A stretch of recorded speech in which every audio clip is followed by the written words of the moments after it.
اے خداوند تو کیوں دور کھڑا رہتا ہے؟ مصیبت کے وقت تو کیوں چھپ جاتا ہے؟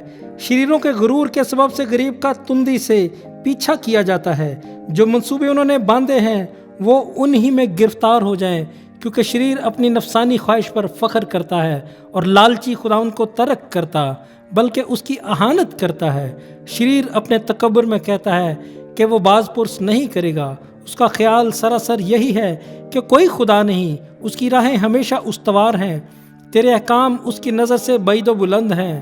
وہ اپنے سب مخالفوں پر پھنکارتا ہے، وہ اپنے دل میں کہتا ہے میں جنبش نہیں کھانے کا، پشت در پشت مجھ پر کبھی مصیبت نہ آئے گی۔ اس کا منہ لعنت اور دغا اور ظلم سے پر ہے، شرارت اور بدی اس کی زبان پر ہیں۔ وہ دیہات کی کمین گاہوں میں بیٹھتا ہے، وہ پوشیدہ مقاموں میں بے گناہ کو قتل کرتا ہے۔ اس کی آنکھیں بے کس کی گھات میں لگی رہتی ہیں، وہ پوشیدہ مقاموں میں شیر ببر کی طرح دبک کر بیٹھتا ہے۔ وہ غریب کے پکڑنے کو گھات لگائے رہتا ہے، وہ غریب کو اپنے جال میں پھنسا کر پکڑ لیتا ہے۔ وہ دبکتا ہے، وہ جھک جاتا ہے اور بے کس اس کے پہلوانوں کے ہاتھ سے مارے جاتے ہیں۔ وہ اپنے دل میں کہتا ہے خدا بھول گیا ہے، وہ اپنا منہ چھپاتا ہے، وہ ہرگز نہیں دیکھے گا۔ اٹھ اے خداوند اپنا ہاتھ بلند کر، غریبوں کو نہ بھول۔ شریر کس لیے خدا کی اہانت کرتا ہے اور اپنے دل میں کہتا ہے کہ تو باز پرس نہ کرے گا؟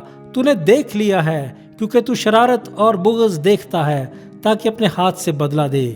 بے کس اپنے آپ کو تیرے سپرد کرتا ہے، تو ہی یتیم کا مددگار رہا ہے۔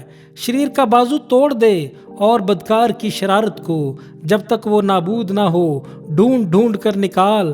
خداوند عبدالآباد بادشاہ ہے، قومیں اس کے ملک سے نابود ہو گئیں۔ اے خداوند تو نے حلیموں کا مدعا سن لیا ہے، تو ان کے دل کو تیار کرے گا، تو کان لگا کر سنے گا کہ یتیم اور مظلوم کا انصاف کرے، تاکہ انسان جو خاک سے ہے پھر نہ ڈرائے۔ آمین۔